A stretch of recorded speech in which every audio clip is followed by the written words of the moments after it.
My name is Lydia Anderson. I'm 27 years old, and I'm standing in the corner of my parents' lavish Westchester home watching them celebrate my brother James. Again.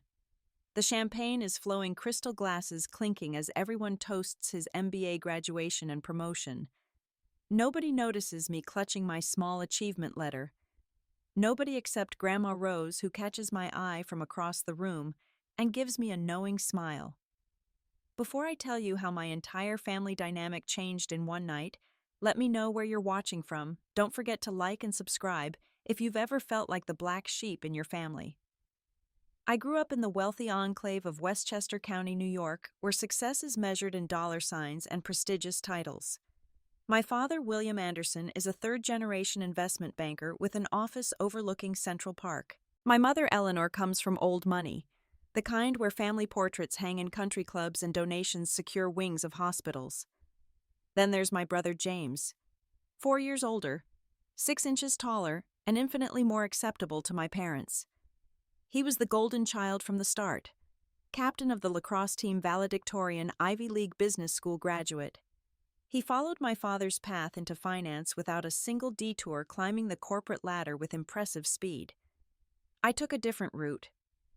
While James excelled at math and economics, I lost myself in art and literature. I spent hours sketching in my room, creating worlds where people were valued for their passion rather than their portfolios. My parents viewed these interests as cute hobbies that I would eventually outgrow. Lydia will come around, they'd say at dinner parties, as if my creative pursuits were a phase like teenage rebellion or bad fashion choices. I didn't come around. After college, while James was securing his first six-figure salary, I was establishing a small nonprofit called Art Reach, dedicated to bringing arts education to underprivileged children in New York City. We operated out of a converted warehouse in Brooklyn, surviving on grants and donations, always one funding cycle away from closure. The financial contrast between James and me couldn't be more stark. He bought a luxury condo at 30. I still shared an apartment with 2 roommates. He drove a Tesla. I took the subway. He invested in startups. I invested in children's futures through art supplies and music lessons. Through it all, only one family member truly supported my choices, Grandma Rose, my father's mother. A petite woman with steel gray hair and penetrating blue eyes, Rose had a quiet strength that even my father couldn't dismiss. She visited my art center regularly, watching the children create with a wistfulness I couldn't quite place. "They have what I never did," she told me once, her voice soft with memory. "The freedom to create without judgment." It was years later that I learned Rose had once dreamed of becoming an artist herself, but had abandoned that path to meet family expectations. She married young, raised children and tucked her creative aspirations away like precious items too delicate for daily use. Rose was the first person I called when Art Reach secured a $50,000 grant to expand our music program. While modest compared to the millions James dealt with daily, it was a major victory for us. Rose understood that. My parents would not. "Bring the news to James's party anyway," Rose encouraged over the phone. "Your accomplishments deserve recognition too, Lydia." I wanted to believe her. I really did. The day of James's celebration arrived with picture-perfect weather, as if even the elements aligned with my parents' plan for a flawless event. I arrived early to help set up, though no one had actually asked me to. It was a habit formed from years of trying to earn approval through usefulness. Our family home transformed into a sophisticated venue with white linen tablecloths, floral arrangements, and a champagne fountain. Caterers bustled around setting up stations of gourmet appetizers, while a string quartet practiced in the garden. The display of wealth wasn't subtle, but subtlety had never been my parents' strong suit. "Lydia the florist put those arrangements in the wrong spot," my mother called out the moment she spotted me. "No hello. No, how are you? Please move them to the center of each table, and make sure the place cards are straight." I complied, silently rearranging flowers that already looked perfect. As I worked, relatives began arriving, aunts, uncles, cousins, and family friends who had watched James and me grow up. They greeted me with the same predictable script. Lydia, still doing that art thing with the poor kids. How charitable of you. Aunt Patricia's smile didn't reach her eyes as she patted my arm. Have you thought about getting an MBA like James? It's never too late, you know. Uncle Robert was more direct. So what's the salary like in non-profit work these days? Barely scraping by, I imagine. Such a shame with your potential. I tried sharing my news about the grant with my cousin Sophia, but halfway through my explanation, she spotted James entering and abandoned our conversation mid-sentence. I was used to this invisibility, but it still stung. Standing by the drink table, I overheard two of my father's colleagues discussing me. William's daughter, yes, she's the artistic one. Such a disappointment after James. All that education wasted on finger painting with underprivileged kids. Some people just don't have the drive to succeed. At least William has James to carry on the family legacy. I gripped my glass tighter, focusing on not shattering it in my hand. The grant approval letter felt heavy in my purse, suddenly seeming insignificant in this world of investment portfolios and corporate mergers. The atmosphere shifted when Grandma Rose arrived. Despite being in her 70s, she commanded attention in her elegant blue dress and signature pearl necklace. She scanned the room until she found me, then made a beeline in my direction, ignoring greetings from others. "These vultures giving you trouble," she whispered, linking her arm through mine. "Nothing I'm not used to," I replied, attempting a smile. Rose squeezed my arm. "I see right through them, and so should you. Your work changes lives, Lydia. Remember that when they try to diminish it." We moved to a quiet corner where Rose extracted a promise that I would stay for the entire event. "Don't let them drive you away. This is your family too, even when they forget it." As guests continued arriving, I observed the stark contrast between my simple black dress and everyone else's designer outfits. My choice was partly financial. Nonprofit directors don't shop at Neiman Marcus, but also a silent rebellion against the excessive display of wealth that defined these gatherings. James found me as the party was in full swing. Unlike our parents, he never deliberately hurt me, though his silence, when they did, spoke volumes. "Thanks for coming, Lyd," he said, genuine warmth in his voice. "I know these things are tough for you." "Congratulations on the promotion," I replied.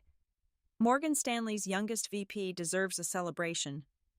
A flicker of something, doubt, discomfort, crossed his face. "Sometimes I wonder if it's what I really want or what was expected all along." Before I could respond, our father called for everyone's attention. The moment had arrived, and with it my carefully constructed emotional armor clicked into place. My father stood at the center of our expansive back garden, commanding attention with the ease of someone accustomed to boardroom power. Sunlight glinted off his gold cufflinks as he raised his champagne flute. The assembled guests, nearly 100 of New York's elite, fell silent. "Today we celebrate excellence," he began, his voice projecting without effort. "James represents everything the Anderson name stands for: ambition, intelligence, and the pursuit of greatness." I shifted uncomfortably as father launched into a detailed account of James's achievements, from his perfect SAT scores to his recent promotion. Each accomplishment was presented as evidence of James making the right choices and following the proper path. While others waste time on frivolous pursuits, here his eyes briefly flicked toward me. James focused on building something substantial. At 31, he's already managing portfolios that most seasoned professionals only dream of handling. Mother beamed beside him, occasionally adding commentary like, "We always knew he was special," and his professors said he was the brightest student they'd ever taught.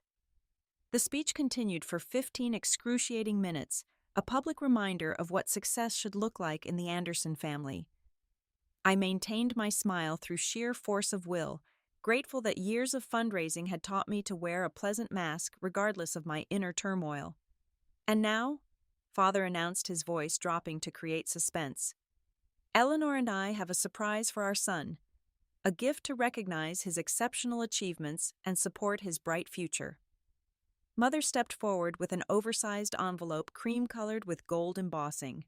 The theatrical presentation made my stomach tighten with apprehension. James, as you continue your remarkable journey, we want to ensure you have every advantage, Father continued. Therefore, your mother and I are establishing an investment fund in your name, seeded with $2.5 million. The crowd gasped appropriately. Glasses clinked. Applause erupted. I felt my chest constrict as if all oxygen had suddenly left the garden. $2.5 million. More money than my nonprofit would see in a decade. Enough to fund art programs for thousands of children, given away in a single moment to someone who already had everything. James appeared genuinely shocked. Dad, Mom, I don't know what to say, he stammered, accepting the envelope with wide eyes. You deserve this for not being a disappointment, Father replied loud enough for nearby guests to hear. The casual cruelty of his words struck me like a physical blow. James glanced in my direction, discomfort evident in his expression, but he remained silent.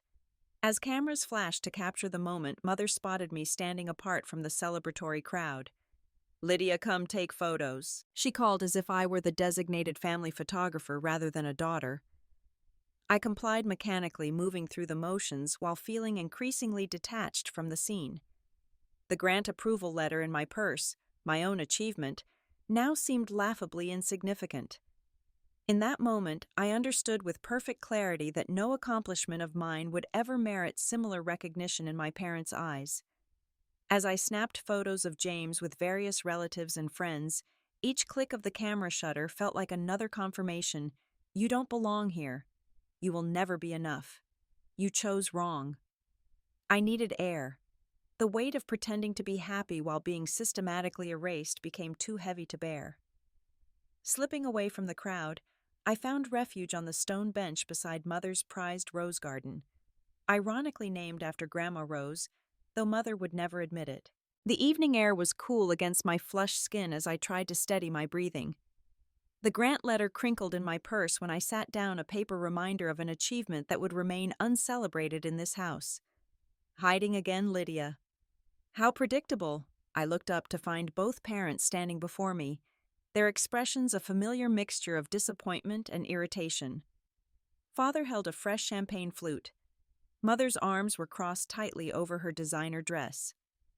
I just needed a moment, I explained, straightening my posture out of ingrained habit. You always need a moment when attention is on James, Mother said. Your jealousy is transparent and unattractive. I'm not jealous. The words came out sharper than intended. I'm happy for James. You just what? Father interrupted. Feel sorry for yourself because you chose to waste your education on a hobby instead of a real career. The dismissal of my life's work ignited something in me. Art Reach isn't a hobby.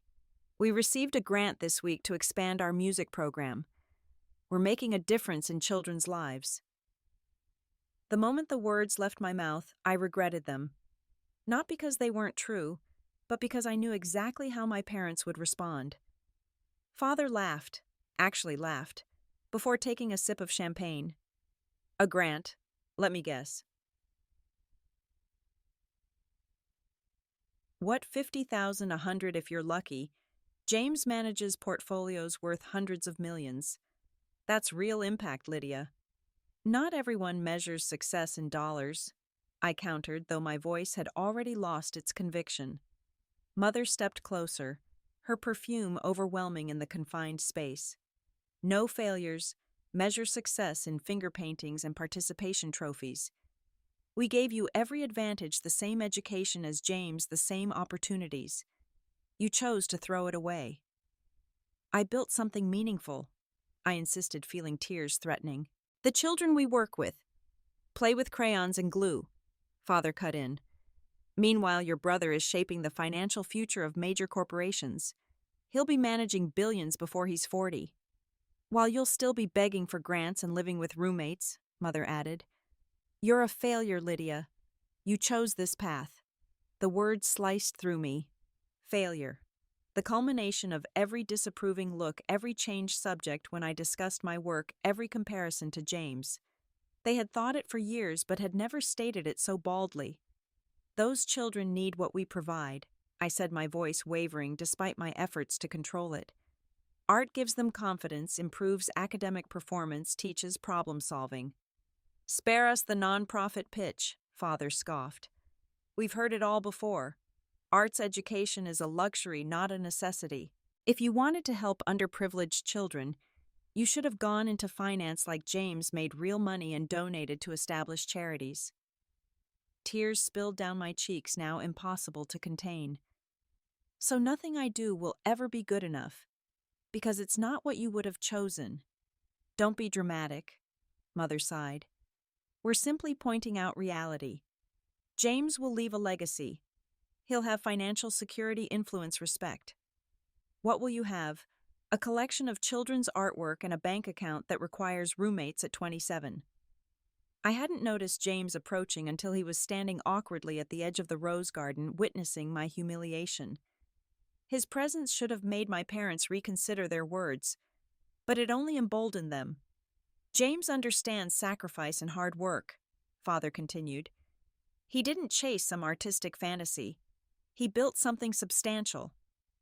Each word hammered another crack into my heart. Years of seeking approval, of hoping they might eventually see value in my choices, collapsed under the weight of their explicit rejection. I felt utterly broken, exposed in my failure, before the very person they deemed a success. The art saved my life, I whispered more to myself than to them. They give kids hope when everything else has failed them. Hallmark sentiments don't pay mortgages, Father replied dismissively. When you're 40 and still struggling to make rent, don't come looking for a bailout. You made your choice. Live with the consequences. That's quite enough, William. The voice cut through the garden like a steel blade. Quiet, but uncompromising. Grandma Rose stood on the stone path, her small frame somehow filling the space with unmistakable authority. Mother, this is a private conversation, my father said, instantly shifting from aggressor to defensive son. Private. In the middle of a party where you just publicly elevated one child while denigrating another. Rose moved to stand beside me, her hand resting protectively on my shoulder. I raised you better than this William Anderson. My mother attempted to intervene. Rose, you don't understand the situation. We've supported Lydia's interests for years, but at some point, reality. Rose's laugh held no humor. Let me tell you about reality, Eleanor. Reality is that success comes in many forms, not just the narrow definition this family has worshipped for generations. She turned to face my father directly. Do you know why I visit Lydia's art center every month? Not just to support her, though I'm immensely proud of what she's built. I go because those children remind me of myself, full of creative potential that my family convinced me to abandon. A strange tension filled the air as Rose continued. What none of you know, what I've never shared until this moment, is that I didn't just dabble in painting as the family mythology suggests. I was offered a scholarship to study art in Paris when I was 20. My father, your grandfather William, called it a worthless pursuit and forbade it. My father's expression shifted from annoyance to confusion. You never mentioned— Of course I didn't, Rose interrupted. I did what was expected. I married your father, had children, played the perfect society wife. I painted in secret, hiding my work in the attic of our summer house where no one would find it. She reached into her elegant clutch purse and withdrew a folded newspaper clipping. 3 months ago, those hidden paintings were discovered during renovations after your father died. The contractor recognized their quality and contacted a gallery owner. With trembling fingers, she handed the clipping to my father. Last month, 5 of my worthless paintings sold at auction for a combined total of $12 million.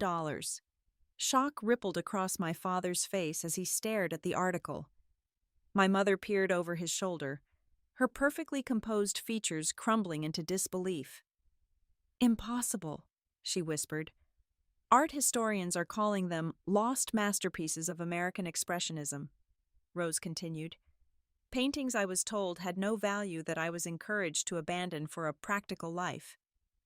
By now, our heated exchange had drawn attention. James stood frozen nearby.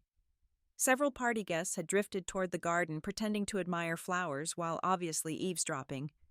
I made the same mistake your father made with me, Rose said, her voice growing stronger. I stayed silent when you dismissed Lydia's passion. I watched history repeat itself. No more.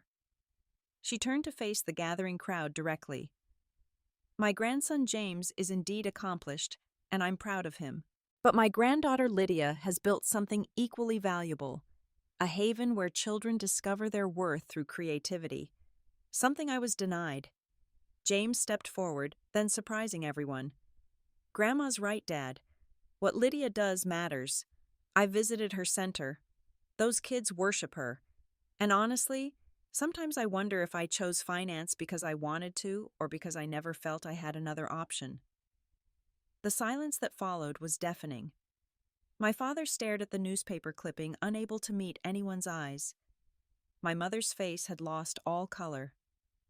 Legacy isn't measured in dollars, Rose concluded firmly. It's measured in lives changed. And by that metric, William, your daughter, may be the most successful Anderson of all. The party atmosphere had shifted dramatically. Guests pretended to resume normal conversations, but everyone was watching our family drama unfold with poorly disguised fascination. My father still held the newspaper clipping, studying it as if it might transform into something more comprehensible. Grandma Rose, however, wasn't finished. She gestured for me to join her at the center of the garden, where the stone pathway created a natural gathering space. Reluctantly, I complied, unsure what more could possibly be said. For the past 3 years, Rose announced, clearly ensuring her voice carried to curious onlookers, I've been following Lydia's work at Artreach, not just as a proud grandmother, but as someone evaluating a potential investment. My confusion must have shown on my face because Rose squeezed my hand reassuringly before continuing. What many of you don't know is that I've been anonymously funding similar arts programs across the country. Programs that bring creativity to underserved communities, that use art as therapy, that give children tools to process trauma and imagine better futures. She turned to face me directly. Lydia created her organization without knowing about my interest. She built it from nothing, secured grants through her own efforts, and changed hundreds of young lives already. My father finally found his voice. Mother, what exactly are you saying? Rose's smile held decades of patient waiting. I'm saying that I've made a decision about my estate. Half of my fortune, which thanks to those paintings is substantially larger than anyone realized, will be placed in a foundation to support Artreach and similar programs with Lydia as the foundation's director. Gasps rippled through the assembled guests. My mother actually reached for a nearby chair to steady herself. You can't be serious, she whispered. I've never been more serious, Rose replied calmly. The papers are already with my attorney. The Rose Anderson Arts Foundation will launch next month with an initial endowment of $15 million. The number struck me like a physical blow. 15 million. My entire body went numb as I tried to process what this meant for the children we served, for the programs we could create, for the communities we could reach. But James is the one who understands finance, my father sputtered, gesturing toward my brother. He should be managing any foundation. James is welcome to offer his expertise as an advisor, Rose acknowledged, with a nod toward my brother. But Lydia understands what these programs need because she's built one from the ground up. She's earned this. To everyone's surprise, James stepped forward with a genuine smile. Grandma's right, Dad. I know investments, but Lydia knows how to make them matter. I'd be happy to help with the financial side, but this should be her show. My cousin Sophia, who had abandoned our conversation earlier, suddenly appeared beside me. Lydia, I had no idea your work was so important. My daughter's school actually cut their arts program last year. Do you think your organization could help? Others joined in asking questions about Artreach, sharing stories about how arts education had helped their children or grandchildren. The very same people who had dismissed my work hours earlier now treated it as vital and valuable. My mother watched this transformation with thinly veiled shock. My father still seemed unable to process what was happening. But for the first time in that house, I felt seen. not as the failed daughter who chose wrong, but as someone whose work had genuine merit. As conversations buzzed around us, Rose leaned close to whisper, "Your grandfather told me I was wasting my talent. I've regretted listening to him every day since. Don't make my mistake, Lydia. Don't let anyone convince you that your passion isn't worthwhile." In that moment, with the weight of familial disappointment suddenly lifted, I realized that the approval I'd been seeking had been beside me all along. Rose had seen my value when no one else would, and now others were beginning to see it too. The following weeks brought changes I could never have imagined. My parents' initial shock slowly transformed into a reluctant reassessment of my work. Father first approached it as a business problem to solve, offering suggestions for maximizing operational efficiency at Artreach. While his corporate jargon missed the heart of our mission, it was his way of engaging with something he'd previously dismissed. Mother's journey was more complex. She began by reorganizing her social calendar to include a tour of our Brooklyn facility, bringing along her garden club friends to show support for the family foundation. Her intention was clearly impression management rather than genuine interest, but something unexpected happened during that visit. A 7-year-old girl named Maya, one of our regular participants, approached Mother with a painting she'd created. "It's for you," Maya said simply, handing over the watercolor landscape. "Your granddaughter said you like gardens." I had never mentioned Mother to Maya, nor did Mother have grandchildren. But the simple misunderstanding created a connection that carefully worded explanations could not. Mother accepted the painting with uncharacteristic emotion, actually blinking back tears. "It's beautiful," she told Maya. "I'll hang it in my sitting room." And remarkably, she did. 2 weeks later, when I visited for an awkward family dinner, the child's artwork hung framed in a prominent spot, replacing a minor impressionist piece that had occupied the space for decades. Father required a different kind of epiphany. At Rose's insistence, he attended a year-end showcase where our students performed music and displayed artwork. He sat stiffly through most of the event until a 10-year-old boy performed a piano piece he'd learned in our music program. "That boy," Father whispered after the performance, "is he related to Thomas Carter from First National?" "No," I explained. "Danny lives in a shelter with his mother. They've been homeless since his father was incarcerated last year. The piano is his anchor, the one consistent thing in his life right now." Something shifted in Father's expression, a crack in the armor of certainty he'd worn my entire life. Later, I overheard him telling a business associate about the remarkable transformation arts education can create in at-risk youth. He used the exact language from our program brochures, words he had previously dismissed as sentimental nonsense. James proved to be my most enthusiastic supporter. He volunteered his financial expertise to help structure the new foundation, but also regularly visited Artreach to get to know our programs and participants. "I was afraid of disappointing them," he confessed during one of these visits. "Every decision was about meeting expectations, never about what I actually wanted." "And what do you want?" I asked, realizing I'd never really known my brother beyond the golden child persona. "Honestly, I don't know yet, but watching you build something meaningful has made me question everything. There's got to be a middle ground between financial success and personal fulfillment." Grandma Rose became my mentor, sharing wisdom from decades of observing family dynamics and organizational structures. We met weekly to discuss the foundation's development, but our conversations inevitably expanded to include life philosophy and personal growth. "Your greatest strength," she told me once, "is that you never stop believing in the value of your work even when no one else did." That's rarer than you realize, Lydia. The most profound healing came 6 months after the infamous party. My parents hosted a formal dinner to announce the official launch of the Rose Anderson Arts Foundation. The guest list included potential donors, arts advocates, and, at my insistence, several families whose children participated in our programs. During his welcome speech, Father said something I never expected to hear. "My daughter Lydia helped me understand that true success isn't measured by the size of one's portfolio, but by the lives one touches. I'm proud of the foundation that bears my mother's name, and I'm proud of the daughter who inspired it. The words weren't perfect. They still framed arts education as a charitable cause rather than an essential service, but they acknowledged my work as valuable, something worth being proud of. Later that evening, as I watched my formerly disapproving relatives interact with the children from our programs, I realized that I'd finally stopped seeking validation from people who couldn't understand my choices. The children's joy was validation enough. The transformations we witnessed daily were worth more than any parental approval. My journey taught me that success has infinite definitions. What matters isn't conforming to someone else's vision, but having the courage to pursue your own. Sometimes the path of greatest resistance leads to the most meaningful destination.